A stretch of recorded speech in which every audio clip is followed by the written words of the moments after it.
from Qatar's Emir to FIFA officials. They're all trying to make us believe one thing: Qatar welcomes all.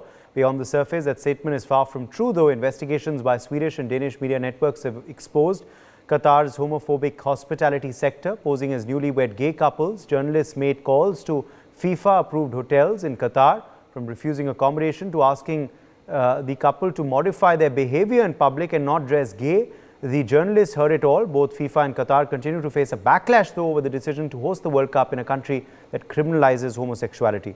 Taking this conversation forward with us is Dr. Nas Mohammed today, a Qatari origin doctor and an LGBTQ activist now seeking asylum in the United States. Dr. Mohammed, welcome to the show. Why did you decide to come out as gay, and how big a deal is this for you back home in Qatar? Yeah, absolutely. So my name is Dr. Nas Mohammed. I'm a physician living and practicing in San Francisco, California, in the United States. I took asylum here, and this is where I live now. This year, Qatar is hosting one of the largest sporting events in the world, the FIFA Soccer World Cup. And for the first time, Qatar is under the spotlight. And it's also an opportunity. It's also a moment where the spotlight should really shine on all the issues in Qatar and all of us that have lived in Qatar. So this is the reason I have come out publicly as gay this year, to talk about this issue, to bring a voice to LGBT Qataris that are living in Qatar, and for myself too, in my life experience. What are the fears that you grew up with, Dr. Mohammed, or felt later as you came closer to understanding your sexuality as well? Yeah, so like it's like being an LGBT person in Qatar is something that's very difficult and continues to be extremely challenging. It is illegal. It's against the tradition and culture, like it is in many cultures inherently, to be LGBT. But in Qatar, it's also criminal by law. And there is a whole systematic censorship of LGBT issues, right? Like in the country, the topic is not even discussed. It's not discussed in any good way besides, direct encouragement of censorship and suppression.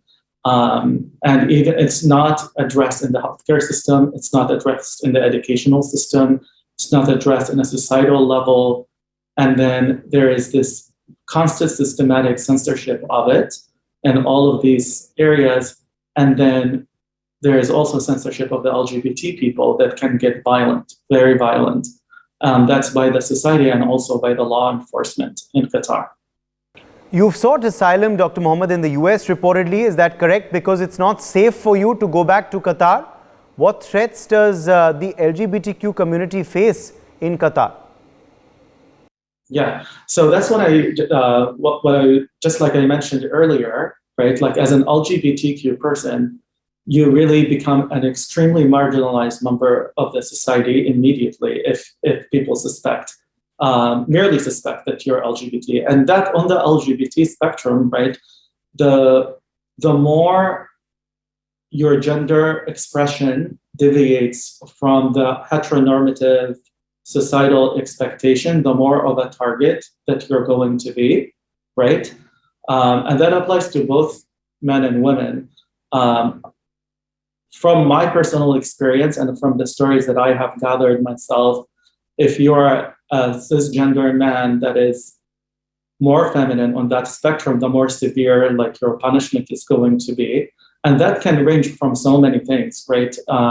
It can range from just your inability to like go and mix with the society and even hold a job, to having issues and severe obstacles when you get into a healthcare system for mental or physical health, because the practices in those healthcare systems are religious influenced too. So you wouldn't necessarily get scientific-based approach treatment as an LGBT person in Qatar engaging with the healthcare system over there. And then there are the issues where you can get into actual physical harm. that can happen from society members, your own family, or different parts of the law enforcement, where some people can be taken in, imprisoned, and physically harmed. Dr. Mohammed, were you ever told that you're a bad Muslim for being gay? Yes, I mean, that's something you'll hear people say from so many religions, right? Like you're deviating from religious values by honestly just being who you are. But my counter argument, honestly, to that is that the things that are being done to LGBT people don't belong to any religion or culture. The physical harm, the blackmailing, the mental torture, all of these acts are just absolutely brutal and inhumane. And I think, our religion and our tradition are a lot more peaceful than that. It's a very peaceful and loving religion and a peaceful and loving community. And I think we need much better understanding and education about how we should treat all people. Okay, and how does Qatari society reinforce binary gender norms, and what can you share with us about the mindset of the LGBTQ kids that are living in the shadows in Qatar? The way their enforcement is just how I mentioned, right? So sometimes it's there is this because there are no public resources for families to learn and for the society to know what it means to be LGBT, right? So when families realize they have LGBT children, they just try to pull any strings that they have available to them with the little information and resources that they have. So some of them we go to Muslim imams and think this is something that can be prayed away and ask for help there. Some people look at the healthcare system and just go there and be maybe they're sick, right?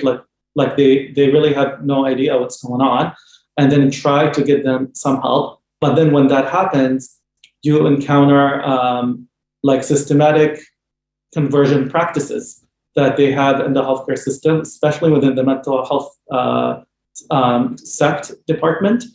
And some of those can range from mild to really abrasive and pretty aggressive. And then there are the ones that then get some families that believe that discipline is what makes a person not LGBT. So then they become violent towards their own children, and there are no resources for these children to seek help in the government, right, in the ecosystem in Qatar, right? And then there is also the people that get systematically pulled in and arrested by the law enforcement there in Qatar and brought in for punishment because the way they express themselves sometimes raises flags to the law enforcement. Now, when you grow up as an LGBT person in Qatar, you immediately pick on these signs that your mere existence is really incompatible with your surroundings. So what happens is that you absolutely internalize, you suppress, right? And you have to remain in the shadows. But then there is also in a country like Qatar, there is a huge social class segregation in a way. So there are some people that really can get away with a lot more than other people can. And there are also there are people that also have managed to find ways to get by navigating all the issues that can get them in trouble, and we're kind of keeping a low profile, basically living in the country. But there are a lot of people that have not been lucky for any of these reasons and got in trouble. And then there are a lot of us that are scattered, right? That have left to different countries, that took asylum and then just cut ties and said this is not going to work. There isn't a path where we can live. Yes, and Dr. Mohammed, also a senior Qatari minister, in fact, has warned FIFA fans to refrain from bringing LGBTQ flags reportedly also to the World Cup venues in Qatar in order to protect them from violent attacks. What could happen, and how does this make you feel when you hear of these reports? Yeah, so this is such a multi-layered question, right? Because now we're having a moment where the PR around FIFA is trying to maintain a certain image and kind of paint the reality of what actually is going on. The reality is Like if you're an expressive LGBT person in Qatar, living in Qatar, you may get violently attacked, actually, by people. And that is not, like, people that do that are not held accountable. They're not held accountable by the law enforcement or other society members. It's like this unspoken acceptance of abusive and violent behavior towards LGBT people. And now you have trained your society to do this the whole time, right? And now you're trying to tell them to hold back for 28 days when the world is coming in for FIFA. So when I heard that comment, I thought of like what it would be like for me to stand there holding a rainbow flag, and I would not feel safe doing that in Qatar at all. But then at the same time, it also terrifies me that these abusive behaviors that we have been living with are now being projected on the rest of the world that's visiting Qatar for FIFA. And there needs to be a pushback on that. Like, people need to say something, that your own values and the things that you have decided for yourself and that you have been doing should not now be the law of the world, like when they step in on your ground as they merge, right? Right. I also have to ask you, Dr. Mohammed, about whether you feel disappointed that a body like FIFA is turning a blind eye to so many shockers from Qatar, from its abuse of immigrant labor to possible threats to LGBTQ fans as well. Absolutely. And FIFA is aware of what they're doing. They are very much aware that they are hosting FIFA in a homophobic country that is unsafe for LGBT players and LGBT fans. And they were waving rainbow flags on their Instagram account for Pride Month this month. And they can't themselves do that in Qatar, where they're hosting the tournament. And we see that with a lot of organizations that are talking the talk but are not walking the walk with their human rights values. And FIFA and its sponsors right now are accountable. We don't want them to be waving colored flags, because their actions this year will show their true colors and what they stand for. And we need people to say that our rights are human rights. And our human rights should travel and cross borders, and our protection should hold everywhere. Okay. Now, if such reports were coming out of any other country, the headlines perhaps would be a bit louder, do you believe? Why do you think then that there's complete silence over Qatar's wrongdoings? You know, you've spoken about so much, you've exposed so much, and we've heard many other such reports. Why is there so much silence, though, over these reports, over these, pretty apparent wrongdoings?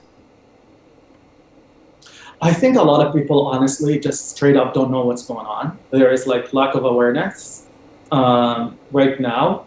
And that was part of the reason, honestly, I came out to speak. And I definitely appreciate you, also bringing visibility to this issue. It's pretty new, right? Like I just come out less than a month ago, and I'm still speaking to a lot of people. There's going to be more and more press. The United States, where I live, still hasn't picked the story up and still hasn't shared it. And I think bringing awareness is the first step. And I think once people truly know and have an understanding of what's going on, you're going to hear more conversations about it. And also, I'm just stepping into this territory now. I have no experience with speaking to media and journalism and all of these things. I'm truly just a human that's is passionate about my cause, that wants to bring awareness. And I'm just learning everything now about social media and the journalistic lenses and the views. And the truth is the journalism has budgets, apparently, to talk about certain issues at certain times, right? So even though this issue is really important, it may just not have budget with them right now to talk about it. And that's the reality that we have to stick with right now, and kind of align our interest with the interest of everybody else that's trying to run their own businesses everywhere in the world.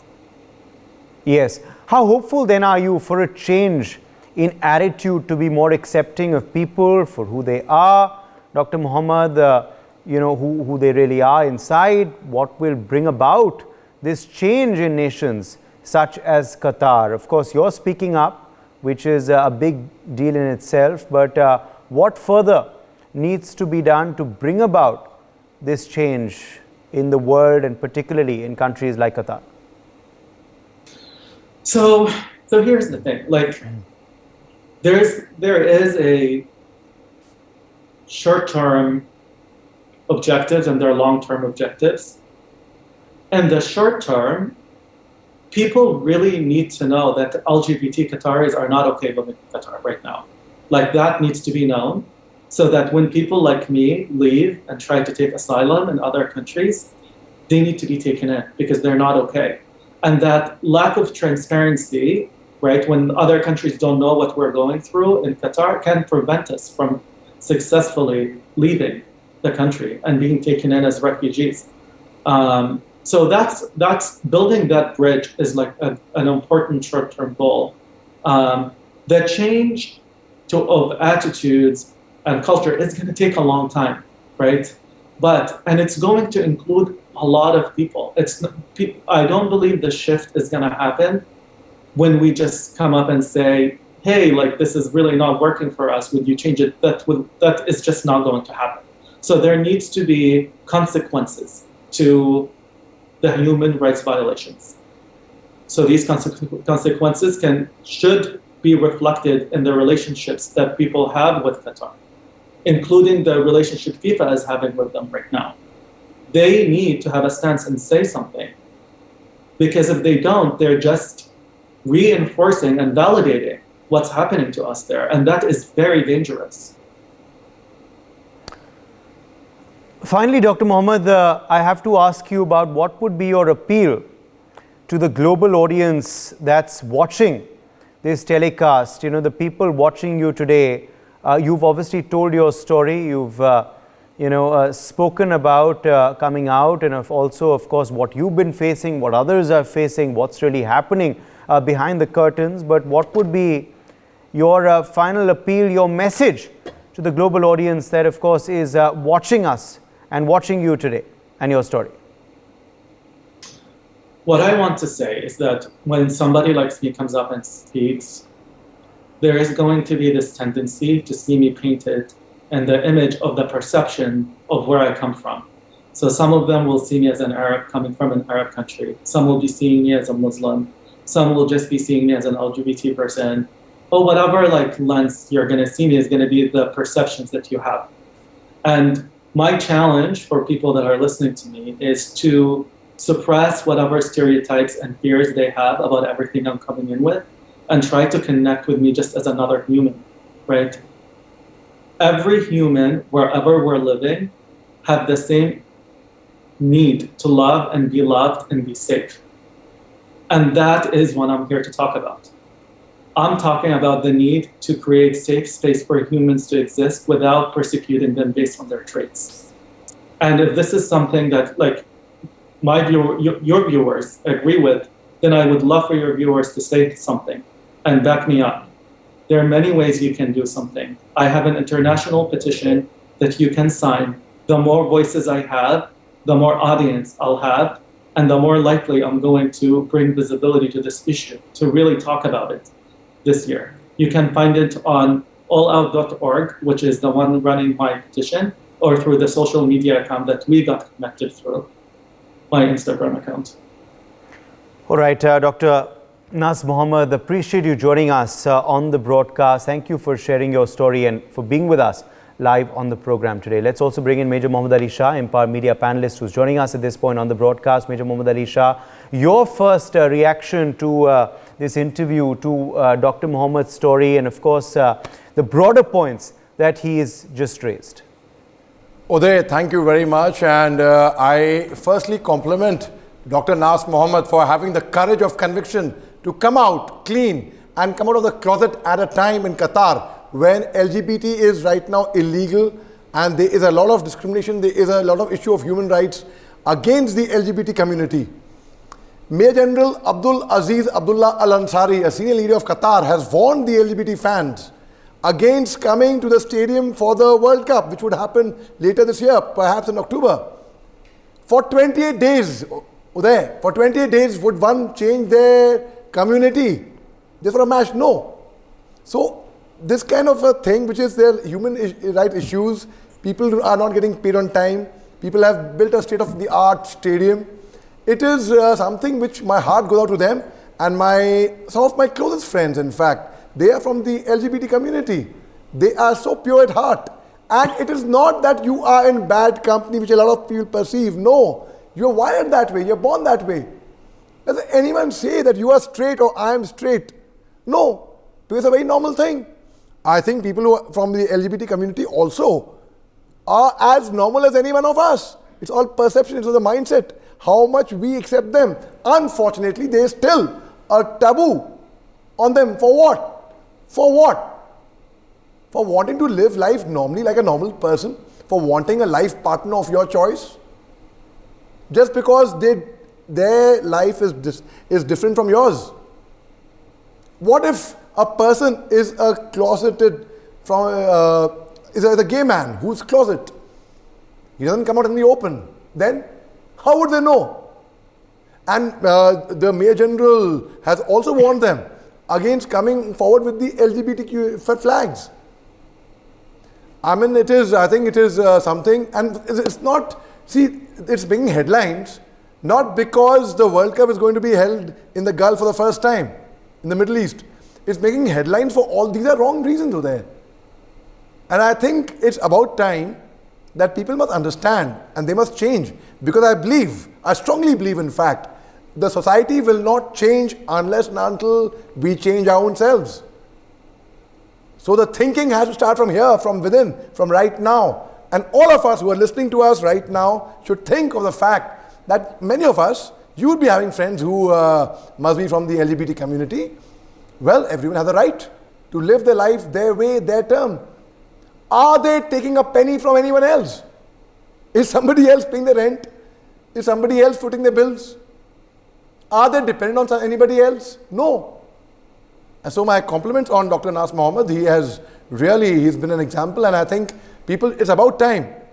There's nothing shy or anything ashamed or anything. Yes, and in fact, this also pertains to an international tournament. You know, if, as you're saying, that members of a community cannot come to matches, cannot express themselves at a major football tournament like the World Cup, then that is pretty shocking, where multiple nations are participating, and nations where this is not banned. So should those nations also speak up? And also, what makes this even more shocking is that approved hotels by the body are also discriminating. Major Shah. Absolutely, Uday. They must speak up, and it's very essential to speak up, because it may not affect you or me or anyone else, but it certainly affects the society, the thinking of the people. The Major General, in fact, Major General Abdul Aziz Abdullah Al Ansari has also said that it's a private affair. They can book a room, they can go, they can do what they want, but not come here. Why? Why can't they come to a stadium to watch a match? It is totally illogical. It's something beyond my comprehension and understanding. And yes, you are absolutely right. You are bang on there. You hit the nail on its head. Countries where it is legal.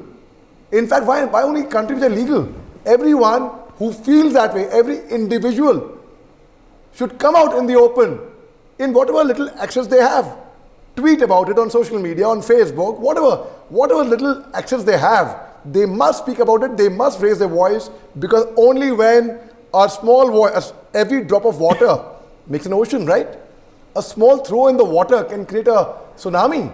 Okay. So a movement will come about like that, and it's about time people have to change their mindset towards the LGBT community. All right. Major Shah, we leave it at that. Appreciate you joining us with your perspective on this big story. For more such videos, subscribe to the NewsX YouTube channel, hit the bell icon.